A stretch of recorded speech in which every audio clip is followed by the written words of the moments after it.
experimentation is an opportunity to, at the very early stage, test those assumptions and make sure that there is at least somewhat of a light at the end of the tunnel and that you're not just going completely blind into it and hoping for the best, right?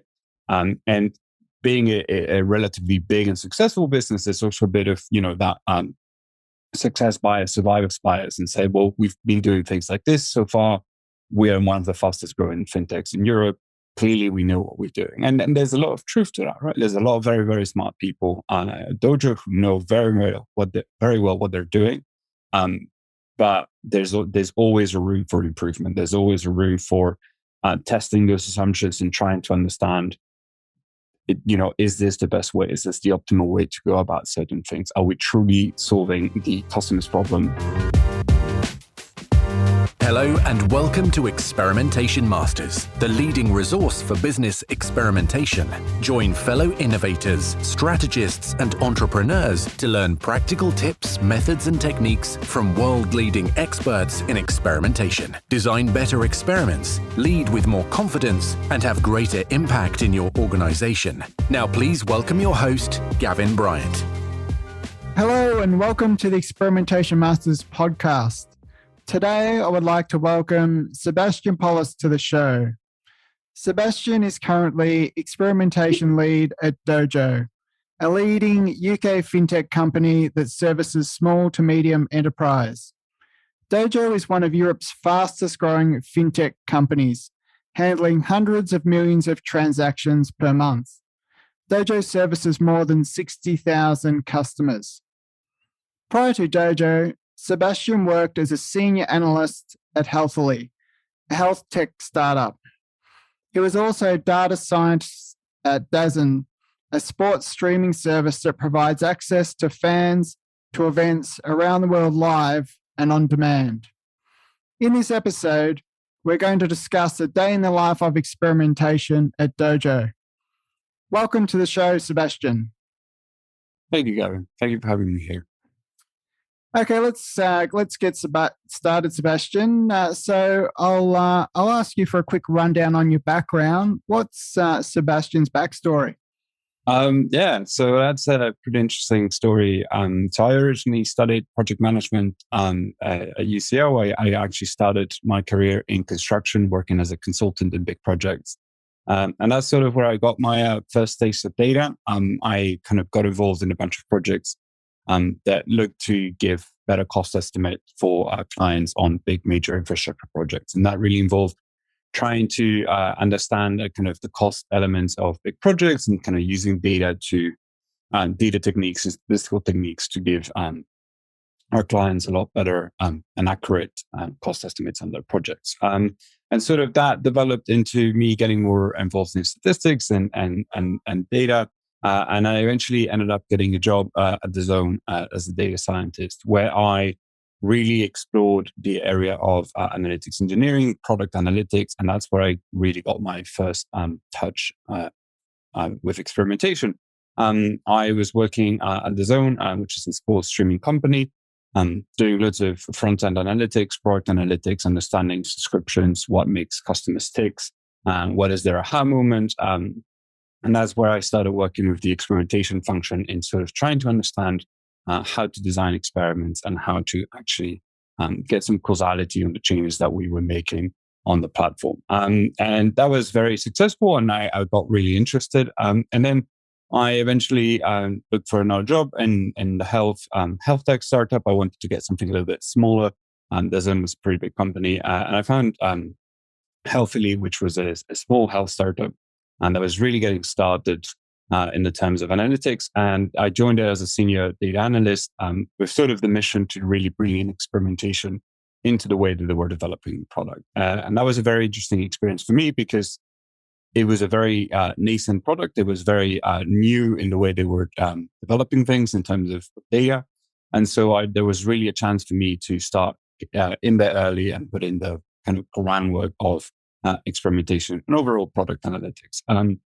So that was a really fascinating kind of experience for me to understand how you set up a experimentation kind of process and framework within a small startup. And we were relatively successful in running a few experiments there and getting into a pretty solid cadence of running 1 or 2 experiments a month, which was quite a lot for a small startup. That wasn't really used to developing multiple products at the same time. And then after a while, I decided I wanted to go back to the challenge of doing this for a much bigger company, which is what Dojo is. And I jumped in Dojo about now 10 months ago with the same mission of kickstarting an experimentation function within the business. So yeah, that's been the story so far. So thinking back to your time in gaming, you mentioned you were intent on trying to understand what makes customers tick. So what was the answer to that question? What did you find that made customers tick? Yeah, so that's a great question. I think it's an answer that it's a question that we didn't get a full answer to. It's a question that has a lot of answers, I think. We found that the thing that made customer sticks was, at least at that time, the ease of access to the favorite sport or their favorite team for their favorite event, right? And if we could get customers to get into the habit of checking the platform to find more content about said particular team, we would eventually get them hooked on the idea of getting subscribed to DAZN, right? And it was a whole different concept to what you would imagine you would get in Netflix or Spotify or any other subscription-based service, because we deal mostly on live events, right? And so we had to come up with pretty clever strategies, I would say, to how to get those customers to engage and to try and find, when there was no content related to their particular team or their particular sport, something that would hook them up, right? And so there was a lot of kind of clever work done experimenting around recommendations done to customers.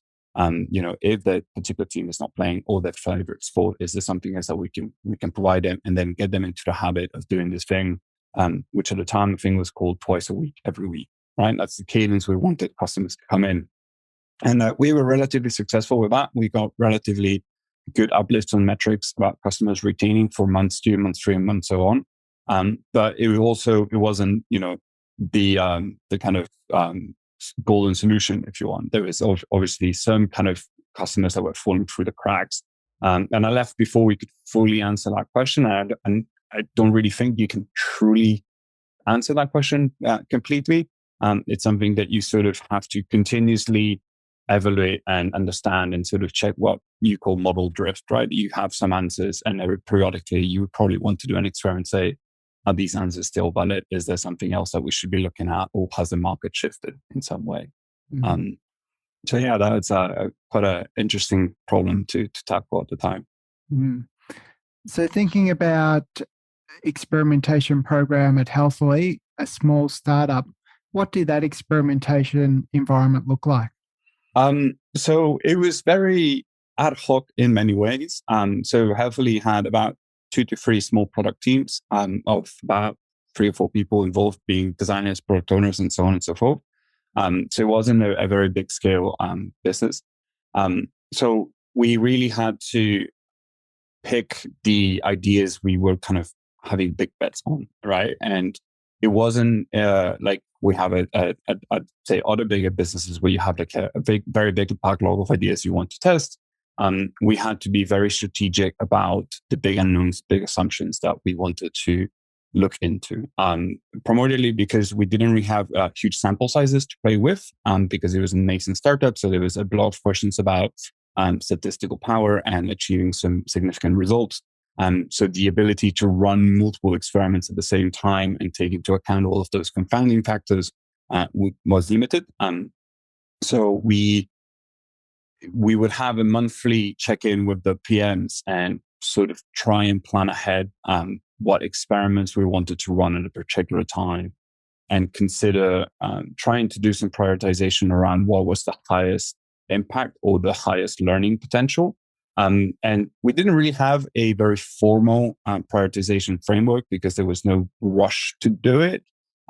We certainly, what we kind of tend to do was share an idea, come up with an idea about a potential learning, and then share that across the business and have a lot of input from different people. Say, oh, do you think this will help us? Do you think Is this a valuable learning that we could extract? Is there something else that we should be looking at?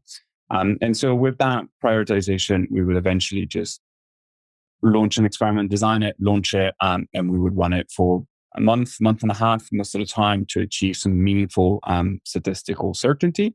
And then we would try and circulate the learnings and just take it on from there, right? So it wasn't as streamlined factory experimentation, if you want to call it, with big backlogs. It was very much an artisanal process where we're actually looking at what is the best chance of a success in terms of a learning outcome or a significant uplift in some key metrics. Yeah, very different focus, I imagine, looking for more directionality and some signaling whilst trying to also ensure that the data is as reliable and trustworthy as possible.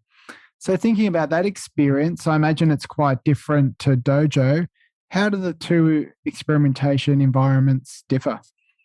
Yeah, that's a great question. So I think there's a little bit of context here in that Dojo, although is a much larger organization than Healthily was, it is still very early on in its phase to transition to a product-based organization. So Dojo, that used to be called Paymentsense for a very long time, was primarily a sales-driven organization. And so usually in those types of organizations, there is a space for experimentation, but in most cases, there isn't really a lot of experimentation on this sort of gut feel and what's worked before. And so only recently, over the last year and a half, Dojo Paymentsense has transitioned to Dojo, and in the same process has transitioned to be more of a product-led organization. And it's also grown quite a lot in that time frame. I think it's expanded twofold in terms of staff and sales and everything. So there's been a very, very explosive growth.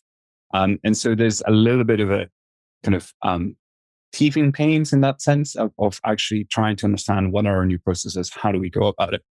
So at Healthily, I had a relatively big buy-in from the PMs, and it was very easy to do that management of what should we learn and what should we be striving for. Dojo is a very different beast in the sense that it's a lot bigger. It has a lot more history and background. There's a lot more stakeholders to manage. So that environment is very, very, very different. And my daily role, more than running experiments every day and designing them every day, which is what I love to do, is really going and meeting stakeholders from different parts of the business to continuously evangelize and talk and shout the praises of experimentation and explain that, they're doing themselves a disservice by not doing an experiment, right? And they're potentially signing up to doing very long roadmaps that will lead nowhere, and that experimentation is an opportunity to, at the very early stage, test those assumptions and make sure that there is at least somewhat of a light at the end of the tunnel, and that you're not just going completely blind into it and hoping for the best, right? And being a relatively big and successful business, there's also a bit of, that success bias, survivor's bias, and say, well, we've been doing things like this so far. We are one of the fastest growing fintechs in Europe. Clearly, we know what we're doing. And there's a lot of truth to that, right? There's a lot of very, very smart people on Dojo who know very, very well what they're doing. But there's always a room for improvement. There's always a room for testing those assumptions and trying to understand, is this the best way? Is this the optimal way to go about certain things? Are we truly solving the customer's problem by doing this, or are we just doing what we think is best because it's worked somewhere else, right? So those are the main differences, I would say, is that one was very simple, easy to convince people and just run an experiment because there was very big unknowns and it was a startup and there's loads of new things to conquer. At Dojo, it's a very well-established business that is very ambitious and striving for more. So there's a lot more of that stakeholder management, business case building, if you want to, evangelizing, right? So yeah, very, very different context and scenarios. So thinking about some of those personal principles or mental models that you've developed over your experience, what are some of those key principles you've developed for experimentation? Yeah, great question. I think there's multiple ones. I try to get my thoughts here. I'd say the first one is really keep it simple, right? There is always a when people start getting into experimentation, there's always a desire to design the most complex learning riddled experiment. That will sort of answer all of the questions that you have for the next quarter, and there will be this Bible of knowledge. And sometimes you do get those and you execute them perfectly and you get such a wealth of knowledge that it's amazing, but they're very rare. And so I think that what you really want to do when you study experimentation is you want to keep it very simple. You want to target one particular thing, right? You have one metric, you have one underlying assumption. And that's the other thing, is that when you want to do an experiment, you really want to get to the absolute core of the issue that you're testing on. And I have a great example on this. I was recently in a conversation where a PM was suggesting a fairly built and robust solution to a problem that they thought existed. That required multiple days of multiple sprints of dev work to build. And I used the 5 whys techniques. I don't know if you've heard of this. It's when you question something why 5 times. And when we went through that process, we eventually ended up with we didn't really know if this solution was what our customers want. We had sort of jumped the gun and said, customers want to have a live representative to talk to at this point. And there was no actual back-end evidence for this, right? There was no, that we hadn't done any surveys or questionnaires to our customers about this real need. And so I quite like to, use this model or think about this and challenge our PMs and challenge anybody who comes out with one idea. Say, are you really sure that whatever assumption that you have is what you're actually testing and what you're trying to solve? Now you're actually going to learn something that is going to help you with your roadmap, right? So spend a lot of time thinking about what you're doing and what you want to achieve, and just think about the context and the problem as well. It's very easy to think of, I want to learn this particular if this is what we need, or if customers like this and want to take out these learnings. But you also have to take into account the context that you're operating in, all the confounding variables that exist within your experiment and that could potentially impact your results. And if you don't think about that at the early stages, then you might end up with a post-hoc analysis where you have statistical validity, you have results, but your conclusions, your conclusions are not correct because you have not thought about what has been happening around it. That could lead into terrible decision making. And the last one is test everything, right? There's no reason to think that what worked for business B, which is your competition, is going to work for you, because if you ask everybody around the business, they'll say, "Oh, we're different, right? Like we're different to our competitors." I'm like, so whenever they say that, I'm saying, well, if you're different, why do you assume the same solution is going to work for you, right? Clearly, maybe it does, but test it, right? Like go and test it and find out if our customers who are different to the others want the same thing. Test everything, question everything, I guess, and keep it simple. This would probably be the 3 key ideas I have. Let's just circle back to the first point you made and the example that you provided. Do you find that that's one of the key challenges that you have in your work is product teams potentially jumping into solution mode and not having a hypothesis that's really anchored or grounded in any customer insight? Yeah, very much so. And I think this is something that you encounter in organizations that, again, have grown and been successful doing a particular type of business and transition to be a more product-led approach, where you need to do a lot of very heavy discovery work to truly understand what the problem space is, what the customer really wants, and to be lean, right? I think there's a lot of problems where executives and stakeholders say, we know what the problem is, we know what we need to build, we know what the next step is, and that's fine. The problem happens when that we know turns into you must do X, and you don't give opportunity for PMs and designers and data analysts to explore that problem space, really, right? One thing is to say, we know our customers want better customer service, and another entirely thing say, therefore we will build a chatbot. It's like, well, there's quite a few jumps in between. So there's certainly an issue there. I think it's something that irons itself out when you start building this culture of experimentation and you start moving from the minimum lovable product or the minimum viable product to what I like to call the minimum viable experiment, where you're doing the absolute bare minimum work to test an underlying assumption, right? And if you can get an experiment out the door in 5 days, then, and you get some good results, be it positive, negative, like a learning, you get something out of that starts to become addictive. Like people start to get hooked into that and say, all right, I want to find this out now, and I want to learn about this, and I want to know if this works. And then once they get into this addiction to knowledge and to learning, you start to see a transition from product teams to say, actually, let's not solutionize. Let's go after those key assumptions, and let's actually go and understand if that really works, if there's, if our current idea is viable, we need to iterate, or if it's just a dead end or it's detrimental, or so on and so forth, right? It's something that irons itself out with time and with practice. Experimentation, it needs to be experienced to be believed, right? So just we were nearly touching on it there. So what are Dojo's ambitions with experimentation? I guess that's a great question, and you're asking the exact person for that, because it's my mission to make experiment more and more. So I lead the program at Dojo. So I said I've been in the Dojo for 10 months with this particular mission, and we're looking to expand the team and really scale up experimentation.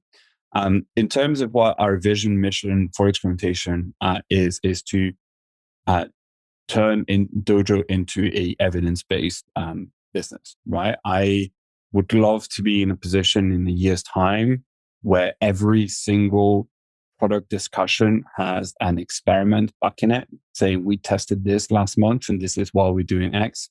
It has a well-crafted pilot. It has a lot of evidence at the start, and not just we know, right, from an exec, or this is what customers want. I would like to be able to really see very strong data fundamentals whenever you're embarking upon a journey on a roadmap, and that any product is also has a very well thought out experimentation roadmap for the next, say, 2 to 3 months, where you say, well, we're going to embark onto this and we're going to try and climb this mountain.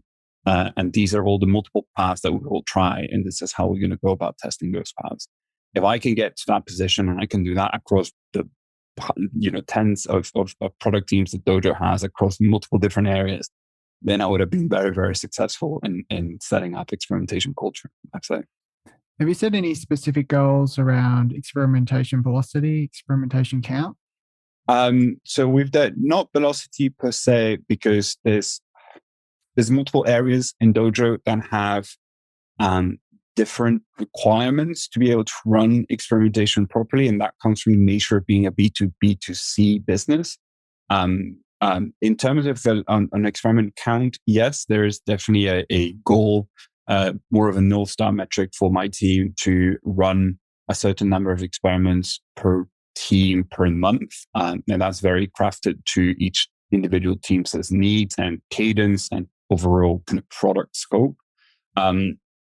There in the future, as we become a little bit more mature and we reach those goals of number of experiments, I think that's where we'll start going into the more refined levels of measuring the success of the program in terms of velocity, in terms of quality of the experiments, in terms of as well as spreading the learnings. So right now they're very focused in each individual team, and so perhaps some design learnings that are happening in marketing are not necessarily passing through to other tribes or other teams that might be might benefit out of that, right? And I think that's something that we obviously want to address and look to change in the near future.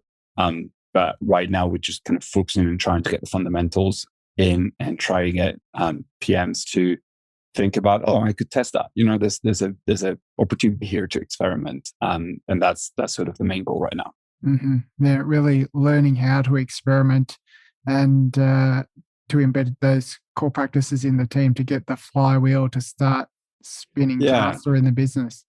Yeah, every good business process needs a flywheel, right? And you want to That's if you don't have a flywheel, what are you even peddling here? There's this great one that Lucas Vermeer and Alexander Fabijan published, and I've used it many times. If you run experiments, you get a counterintuitive results, people getting quite interested, you get buy-in to get more experimentation infrastructure, you run more experiments, and then off you go, right? And that I as a team, as an experimentation lead, it is my goal to make sure that as a business we can go faster and faster through that flywheel. Right. And if I get that and I get to the point in which I no longer have to say, but let's run an experiment, then great success. And then I can do the really cool part of the job, which is like, let's plan some really clever experiments and let's do multi-stage things and do the state of the art stuff. But at the moment, it's very much me evangelizing, coming a bit like a preacher and saying, there's an opportunity here to test something. So let's do it. Mm. So thinking about the friction in the flywheel at the moment, then you just touched on that, which is maybe awareness. Where are the friction points that you see in the flywheel at the moment? That's a great question. I think that the main friction point is you have a very big discrepancy in awareness and belief in experimentation, or conviction in it. So Dojo's grown a lot in the last year and a half. A lot of people have come on board who've come from previous product-based organizations or who have experience with experimentation, are completely bought in and are allies in my quest to convince the business to run more experiments. But at the same time, there's a lot of people who've come in who come from very commercial backgrounds, from very sales backgrounds, who do not yet have full conviction in this process. Mm-hmm. And a lot of the friction that comes around experimentation is that it is seen as a cost that the business is not prepared to bear at the moment, right? There's a bit of I wouldn't say a fight, but a belief that we know what we must do to reach a base minimum of where we want to be, and that doing experimentation will just hinder us in reaching that goal. And then there are certain key elements that we need to build or put together as a product, and that there's no need to experiment it because it is part of the vision to just have those elements in place, right? And I completely understand that when you have a product vision of what you want to offer and you get your client saying, oh, I would love to have X, Y, Z, you want to build that, you want to satisfy those customers, keep them on board, not have them in a churn. And I think that there's a lot of work that I can do to reduce the cost of doing an experiment in terms of setting it up and having the infrastructure in place that we're doing. They're just a big enterprise, so it takes a while to get that. And I think some of that friction of seeing it as a cost and seeing the problems of experimentation, if you want, as extra time or not, or foregoing some commercial income just to test an idea which we think is going to work, are going to disappear as we start running experiments and as we start presenting those counterintuitive results that make people stop in the tracks for a little bit and think, I now have two options, right? Should I go for A? Should I go for B? I don't really know. And that's where I want to get to. And I think experimentation ultimately is not going to give you the answer, but it's going to give you a set of answers that is going to inform your decision. Right. And it's not the only thing that will make your decision. You'll have strategic decisions to put into place, of strategic directives. You'll have design decisions. You'll have multiple things that come in play, right? The market, inflation going up, etc. Experimentation ultimately gives you a microscopic view, or if you want, like a detailed view of what the trade-offs mean. What are you actually sacrificing if you go for A versus you go for B, and so on and so forth. And is that worth it? Right? And you can make a decision based on that. It's a really interesting sort of dichotomy there between being enabler and blocker and perception. But as we were talking about, as the flywheel spins faster, it shifts the narrative back to enabler. Yeah, very much so. We've already had a few successes where we've presented those counterintuitive results, and I've already started to see some of the executive stakeholders or senior stakeholders who before were a bit reticent, now are actually starting to pull experimentation, right? I've been doing the pushing for about 10 months and trying to, find a niche, a Krug, and say, oh, we can test this, let's test an email, very simple, very easy to do.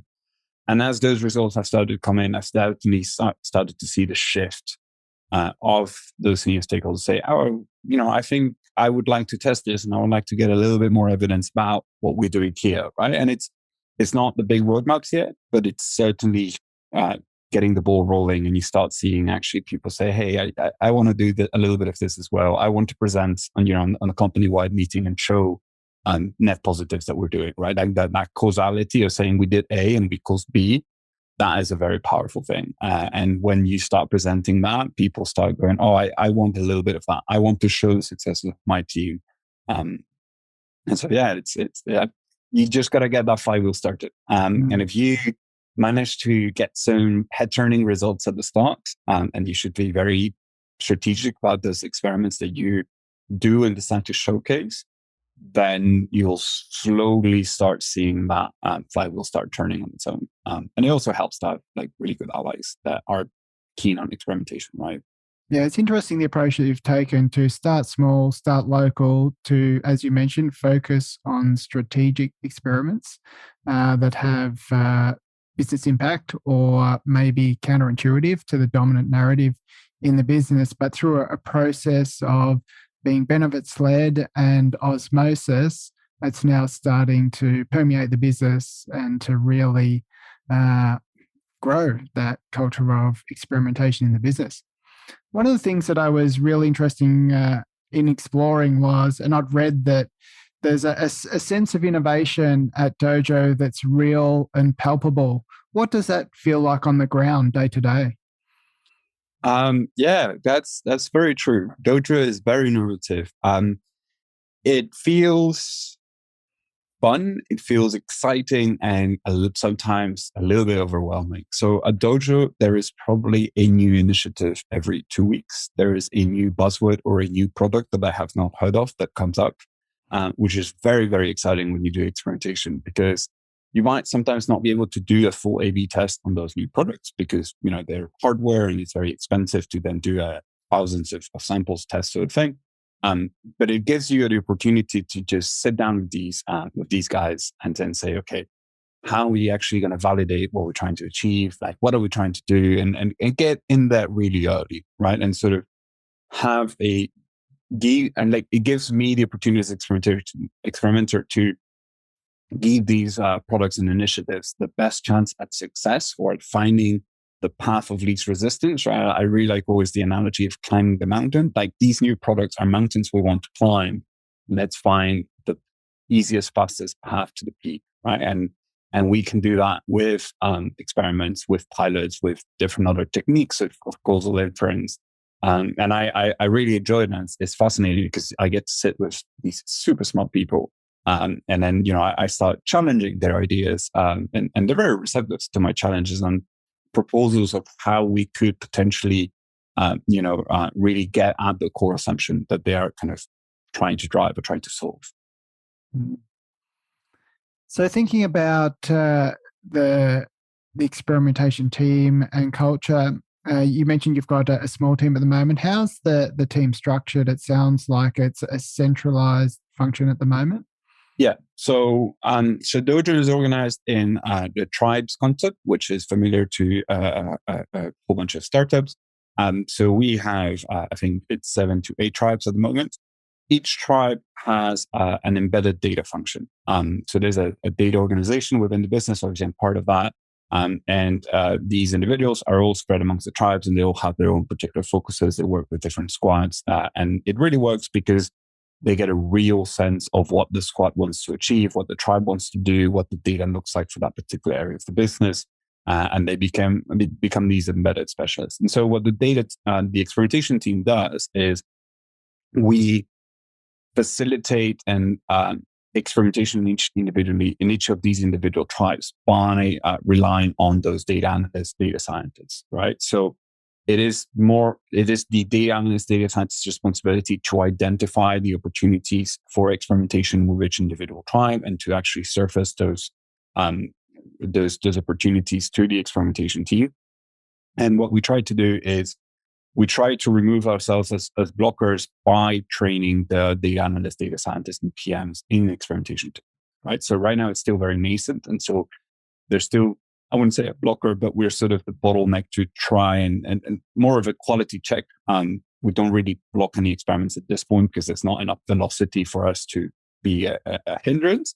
But what we really want to achieve is this position in which the experimentation team is sort of there to supervise and make sure that everything's running smoothly, that no experiment is going out the door that makes no sense or it's going to fail in terms of achieving any sort of learning, right?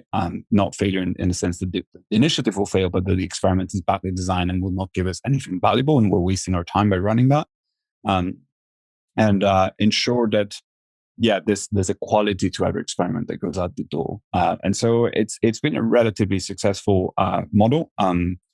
The experimentation team in itself, the focus is building tools to help analysts to do all of these things. So, for example, we have simulators to help with power calculations. We are building a set of statistical libraries to ease the analysis of certain experiments with, any sort of statistical test on medians, means, etc. We get involved when there's particularly complex experiments that are coming up or that have very high business sensitivity or a lot of stakeholders are looking at that experiment and we really want to make sure that it is good and well designed and its objectives are clear. But for most of the simple kind of easy stuff, we just sort of give it a glance and make sure that, there's no showstoppers here and just let the data analyst kind of run the show. Mm-hmm. So thinking about, you mentioned there's some effort around training and capability and tools. What are some of the other strategies that you've found most effective in trying to really arm the business ready for experimentation and to continue building out that culture? Yeah, great question. So the number one initiative in that space is the Experimentation Academy, which we've been trialing. So it sounds ominous or big, but it's really very simple. It's just a bunch of lectures talking about the key topics of experimentation, right? So about how you design a good hypothesis, how do you make sure that hypothesis is well backed by data? Do you have any contextual information? We talk about power analysis and why it's necessary for an experiment to run for a certain amount of time. What is this thing called power? What is the chance of success? We discuss metrics and what metrics are easy to move and important to move and which ones are very hard to do. So one metric that's very, very important at Dojo is NPS, Net Promoter Score. That is notoriously difficult to move with an experiment. And it's also relatively subjective. So it's very, very hard to deal with. And when we first started the experimentation, a lot of people were like, let's test on NPS. And we had to move away from that and try and do a lot of work on finding the variables that predict NPS, right? And then try and do experiment on those variables and those metrics. So the Experimentation Academy, we're trying it out. We're rolling it out now. It's been relatively successful. We've tried it out with the data org to level everybody to be aware of all the experimentation techniques and be able to apply them when necessary. The other thing that has been really successful and really useful is putting in a set of standardized templates that guide everybody through the process of designing an experiment, right? And our template is really simple. It starts at the very top with what is your question and what do you want to learn? It then asks you to go through and explain the context of this experiment and any sort of backing evidence. And I'm quite stringent about what people write there. I want numbers. I want Looker dashboard. I want charts. I want quotes from customers. I want to have evidence that this is not just something somebody said, oh, I like this idea, therefore we'll do it. Right. And then there's a hypothesis, actually a well-written crafted hypothesis. We use a format that goes, we know, so if, then, because, right? And it's if you read that on its own, it gives you pretty much all the context you need as to what we're trying to do and what we're trying to achieve and what problem we're solving, right? And then we just have that basic information as to when you expect to run it, what metrics you're impacting, who is involved in this stakeholder, who are the stakeholders. And then this is the record of the experiment. So whenever we share the results, we always send out this fact sheet to everybody So there's a very clear record, a transparent record of what we did, why we did it, how we went about doing it, and who was involved. So if you have any further questions, you can always go to these people. And so that combination of kind of having those standardized templates and being quite stringent about what goes in templates and what people are writing, along with overall kind of education piece and making these open lectures available to everybody and trying to make them fun, which is quite interesting and a bit of a challenge sometimes when you're talking about statistics, has been really, really helpful in trying to get Dojo to take in a little bit more of experimentation as a culture. So what's your secret for adding spice to the presentation? I try to make it, particularly when I'm presenting to the business, we have these business-wide meetings, syncs, we call them. What I really like to do is I like to be quite a showman. So we recently had an experiment which we got a counterintuitive result to what most of the designers thought was going to happen, most of the product org thought was going to happen, what our customers thought was going to happen. They all voted for an option. In the end, it came out to be that another option was better. And so when I presented this, I did it in a very showman-y way. So I stood in front of the whole business. There was about 200 people in the room. I asked everybody to vote with their hands. I think it came out that, we had control in two options. So it was about a first split everywhere. And I said, that's great because that means the majority of you are wrong. There's only one winner. That's already a counterintuitive result. I showed result one. Said, now I've shown you door number one. Do you want to change your vote? And so that sort of showman-y approach and trying to make it fun and trying to make it engaging and have some, it's most people there hadn't heard of the experiment, but when I got them involved, they had a little bit of a chip in the game, although it was meaningless. That has gotten people kind of very excited about experimentation in many ways. People are now asking me, when are you going to present another one? They want to sort of hear it and see what we're going to talk about. And that's really interesting and really cool, right? So I think if you are presenting an experiment, try and make it as fun as an engaging, try to make it a game show, try to, maybe your business is very different and very serious, but try and add some humor to it because it's all about gamification at the end.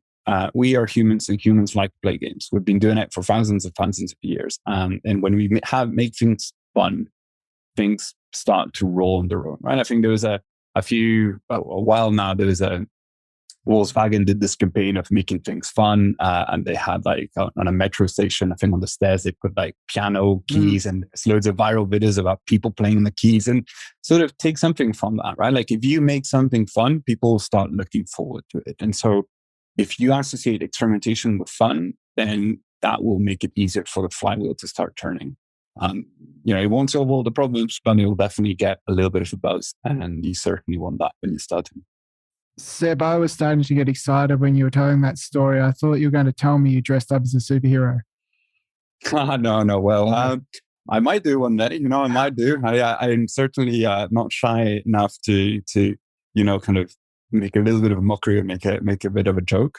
Go for it. If you're in a business and you want to push experimentation, and there's certainly that culture of kind of laid back and a bit of fun. Go for it. Go all in. I've certainly considered the option of dressing up in a white coat and having goggles and a beaker flask while presenting experiments. 100%. If you're comfortable with it, I'd say go for it. Making it fun makes it easier.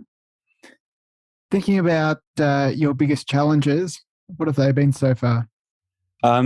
Biggest challenges, I think we went through some of them, but definitely the educational piece has been a challenge. Trying to get my stakeholders to actually understand that experimentation has a little bit of a cost, but it's actually a huge investment in actually learning about your product, learning about your customers has been a little bit difficult. I joined just as Dojo was Paymentsense was transitioning into Dojo, and we were transitioning into the tribes model, and that was a particular challenge because just as I joined just before this, I was promoting experimentation into a mature, established business with established ways of working. And then we said, actually, we're going to change everything. We're going to be product led. We're going to do tribes. And suddenly experimentation became another priority against multiple competing priorities. Some of them which had a lot more stakeholder backing and vision and roadmap, right? And so I had to sort of immediately go into the preacher mode, talk to everybody and anybody who would give me any sort of attention about experimentation and try and convince them. And obviously at the start, it was very, very hard because a lot of people, they had new team, had new managers, new stakeholders, sort of had to gel. And there's this model of team building, norming, performing, storming. I forget the way, but it was very much like storming, and people were sort of discussing, how do we go? What do we do? What are our metrics? And so when Seb came around and said, oh, let's do this cool new thing, experimentation, I said, we cannot have time for that. Please, thank you very much. But as that subsides and people start getting into the hang of things, then you start to get a little bit more room to explain experimentation, and you get some people start to become a little bit more receptive, right? So that was a bit of a challenge at the start. The education piece, as I said, and I guess the lack of infrastructure for experimentation in certain places. So there was no experimentation tooling in Dojo. Different parts of the business. There's multiple products at Dojo. There's the call machines. There's a customer app on iOS and Android. We have other hardware products. We also consider our customer satisfaction, customer service section a different product. There's kind of many different areas that all have different code bases. And so there is no unified way to do, for example, feature flagging, which is a key component in experimentation, right? The ability to give customers different experiences was not common across the whole tech stack. And so I very quickly had to start a conversation of, okay, we need to acquire a tool. We need to think about how we're going to implement it. And that also involved a different conversation of needing engineering staff to be able to work on that project at the same time as there was this reorg and reprioritization going on. Getting the fundamentals in place and getting the time to convince people about this methodology was certainly hurdles that I had to overcome. But, we finally managed it. We're there. We've got a platform. We're starting to use it. We're starting to run experiments, and we're getting good results out of them. And people are now actually asking to hear more about the wonders of experimentation rather than me having to preach to them daily. Let's just talk quickly. You tapped on leadership there a moment ago, that you had to really, as you mentioned, get into preacher mode and start to re-influence again. You're competing against projects that had higher priority than experimentation. How have you found that leadership support in Dojo? Could you talk to us about that for a moment? Sure. So the leadership who had previous experimentation experience have been allies and promoters since day one. But obviously these individuals have other priorities that they need to look at, right? But they've been very, very helpful at trying to convince other stakeholders and to help build the case for experimentation. So on that side, very grateful to those individuals. The leadership who have come from a more commercial focused background, sales background, weren't necessarily antagonistic blockers, or they just had no understanding of this new methodology, or had barely heard about it. And in their minds, experimentation was this thing that you did when you were a consumer-facing business with millions of customers, aka Netflix, Shopify, Spotify, or even Shopify, right? So Dojo being a B2B business at the time, and B2B2C, in their minds wasn't really the space for experimentation. It wasn't a tool that was going to give us loads of benefit. And it was a tool that to them was going to be complicated to fit into the structure. Right. And ultimately all of this stemmed from a lack of understanding of the finer details of experimentation. So when you see loads of people present on TED Talks or podcasts about experimentation, you tend to have the story of the B2C, the consumer directly, right? And you talk about millions of customers and we get small uplifts and so on and so forth. But there's a whole world of experimentation where you can live with this quasi-experimentation really, where you do techniques such as synthetic controls, you do things such as, well-crafted pilots, you look at linear discontinuities, all of these statistical techniques where you can't really run proper A/B tests, which are things that we can leverage at Dojo to actually get a much better understanding of what causality and what our products are actually doing with our customers, right? And what behaviors we're affecting. And so there was a lot of education piece around that and about how we do this, how do we use these techniques, how we can actually shift the mindset. And again, we did one of these quasi-experimentation techniques that helped a lot to educate a particular subset of stakeholders. And we trialed a new payment hardware product with a couple of restaurants around the UK. And the problem we had is that this product was expensive. So we had to commit to either a very large order of these hardware machines, which was quite a very strong expense. So we couldn't really give it out to 1,000 customers and try it out that way. So we had to be very selective and gave it to only 3, I think, restaurants. And we used what is called a synthetic control and a difference in difference technique to measure how the behavior of these customers change versus another pre-selected group that were very similar, right? So imagine you were to give, and I'm giving an example, a particular product to Starbucks, and then you compare that to a Costa, right? And the similar cafes, chain cafes, they'll have similar clientele. And so you can sort of use one to compare to the other. And we got some pretty impressive results out of that experiment, some very counterintuitive results and some second order effects that weren't being expected. And that sort of started to shift that conversation from experimentation is an expense to how can we learn out of this opportunity, right? It wasn't really experimentation still, like there was still this, A/B testing is too much for us. But there's more like, what can we do around this space? How can we do this pilot better? And so that's sort of the path that we've had with any of the stakeholders in leadership, is that we've had to find a little way in some way, shape or form, do the minimum viable experiment, if you want, the minimum viable test. And once that has happened, you start seeing sort of the ice starts to melt a little bit, right? And you get a little bit more space.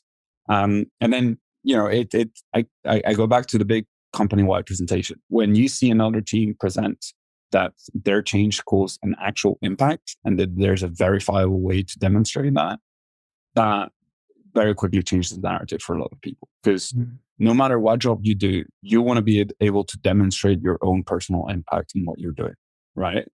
It doesn't matter what you do, really. And so if somebody comes around and says, I have a technique that will allow you to do that, then you very quickly want to talk to that person, because performance reviews come around and you say like, well, look, my team did A, B, C, D, and that's why we moved this metric by 10%. Like, clearly we're very good. Well, who doesn't want to be able to do that, right? And so that's the path that we've taken with leadership, and sort of the melting has started to happen, like demonstrating the value, not only the business value, but the personal value to yourself has been really kind of useful at changing the narrative and changing the mindsets. Great example. Let's wrap up with the fast four, closing now. So number 1, what's frustrating you with experimentation at the moment? That's a great question. Wow. Yeah. I don't know if frustrated, but I think it ultimately is a statistical technique. And there is a lot of business people out there who, whenever they see a math formula, will just cower in fear. And I think there is some work that needs to be done, or can be done, let's say probably, in making experimentation more friendly to, I would say, the non-math person in the room, in the world, right? Once you get into it, I mean, maybe I'm biased because it clicks for me. Once you start going into the weeds of experimentation and how it works, it's not that hard. It's not that complicated. Maybe some of the analysis can be complicated, but the basics aren't. So it is, and maybe I need to do some more work on it. And personally, it is sometimes very frustrating to explain some of those fundamentals, right? Particularly power analysis, right? Like the idea that you need to have a certain sample size to have a meaningful chance of detecting an effect. I have used so many examples, and some are very, some work, some don't for certain people. I have yet to find that golden ticket that explains power in the simplest way to everybody and it clicks for everybody. But yeah, it's that's probably my only real frustration is that it's hard for some people to grasp it and grasp the concepts more than just a general idea.